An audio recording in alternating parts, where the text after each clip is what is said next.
The ANC and the DA will have to convince their competitors to join forces with them if they want to be in charge of key metros and councils. As they don't have much time to charm the politicians they once insulted and strongly opposed, coalitions will have to be done and dusted by next Saturday. Political collisions are not new to South Africa. In 2006, the DA teamed up with 5 smaller parties in Cape Town to form a multi-party government. Fast forward to 2016, and alliances are again on the cards. But this time in 27 councils, including the highly contentious metros Tshwane and Johannesburg, parties have until the 20th of August to join forces in order to rule. Ultimately, the political agreement will have to be cemented by distributing positions, senior leadership positions in the council to the various parties. So you're talking about the position of the mayor, which in all likelihood will go to the biggest party. But then there's other positions, such as the position of the speaker, the other members of the municipal executive, the members of the mayoral committee or the executive committee, depending on what type of municipality it is. But with different ideas on policy and governance, some experts say it's a complicated process. They cannot go out there and compromise the very same promises they made to the electorate. So it's going to be quite messy. The EFF has a lot to lose because the growing number of South Africans who voted away from the ANC into the EFF, they have to be very careful that they don't compromise the values that attracted people to them. But if parties can't really agree on a coalition, it could lead to 2 tiers of local governance. The executive mayoral system is a winner-takes-it-all system. The council elects a mayor, and then the mayor has a free hand to put together a mayoral committee. He or she handpicks the members of the council that he or she wants on the mayoral committee. The executive committee system is different. There the council elects an executive committee, and that committee must be broadly representative of the composition of the council. So that means that all major parties must be represented on it. It doesn't have to be strictly proportional, but there must be fair representation of each party.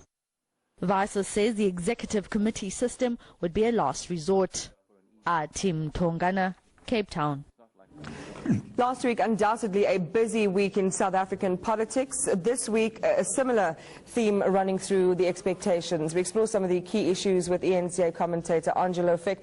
We'll get to what the results now mean for political parties, and we've spent a lot of time talking about how these coalition permutations will look. But let's start by talking about a seminal moment in South Africa's history, the Women's Pass March of 1950, Anti-Pass March of 1956, and the commemoration that kicks off tomorrow.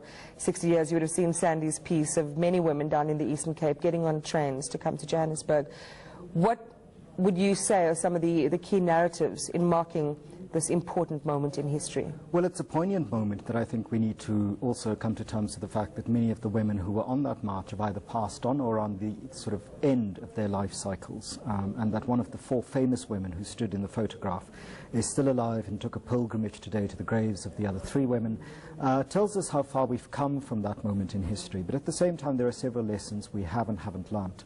So I think it's important in these moments for us to measure ourselves against what were the aspirations of the Women's March. So not just what were they actually technically marching against, but also this idea that the post-apartheid Republic of South Africa was supposed to be a space of the economic and political self-empowerment of women, and the Constitution was supposed to guarantee that.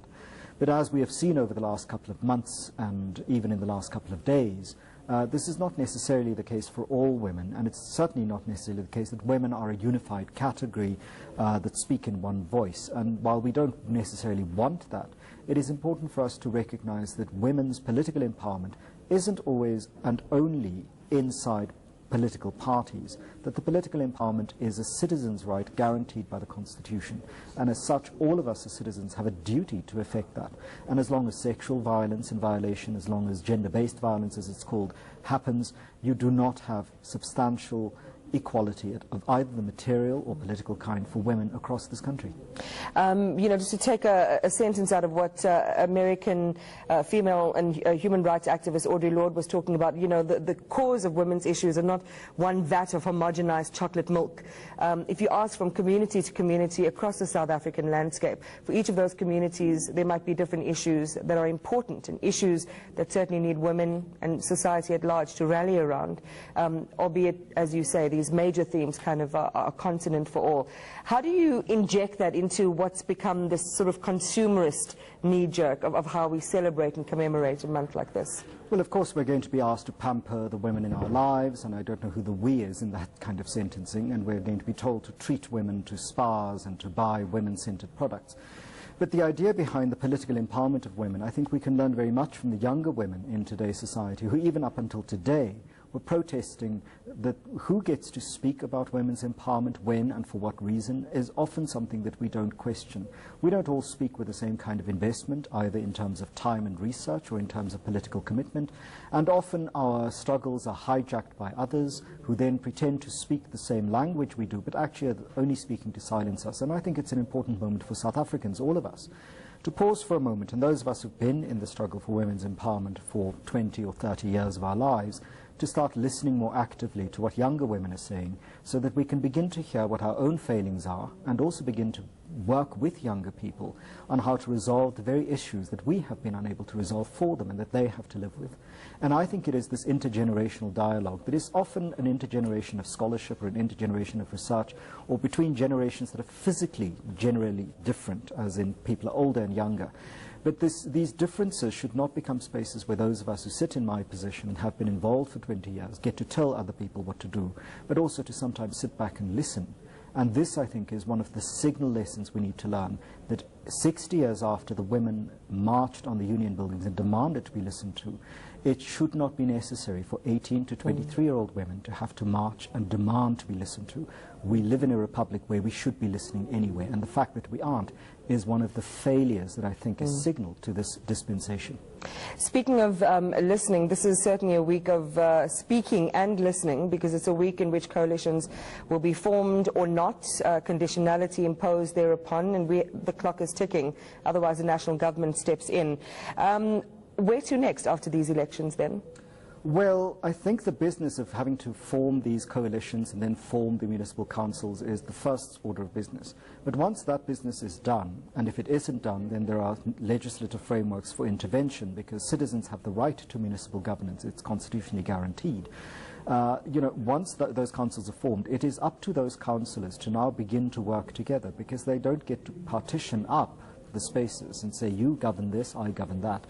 They have to work together to ensure that citizens get a better service than they have thus far. And not simply because they've displaced or because they continue, but it is the right of citizens to get better services the further along from the apartheid break-off we went. And municipal government is a crucial component of the delivery of the substance of democratic freedom, because one of its crucial two functions is, one, spatial integration that undoes the logics of apartheid distribution of human beings, and two, local economic development. And it is important for all of the parties going into these coalitions or going into majority government formation after these elections to bear in mind that they remain, first of all, responsible to the citizens who voted them in. And even those people who didn't vote for your party, in essence, are deserving of the services that the government formed by your party now has to deliver. And citizens, I think, now have the responsibility to demand from whoever is in government 14 days from now that they deliver services, that they use the democratic process, and that they argue very crucially that municipal politics is about municipal services and meeting the needs of citizens on the ground before people start getting embroiled in their party ambitions. It could be perception or not, but it certainly seems as if voters this time round, citizens in South Africa this time round, are more vocal and invested about what happens in their communities.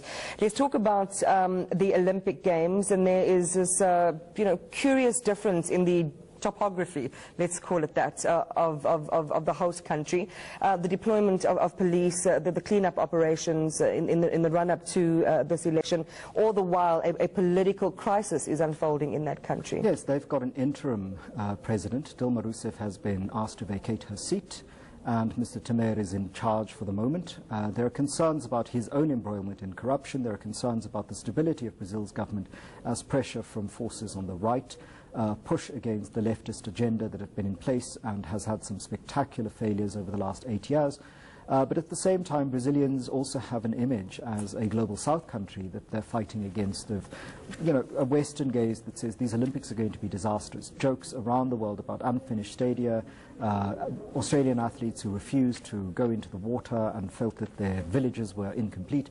And yet, on Friday night, everybody grabbed together and in the true Olympic spirit went and proceeded on with the opening ceremony and have been, contesting their various events since.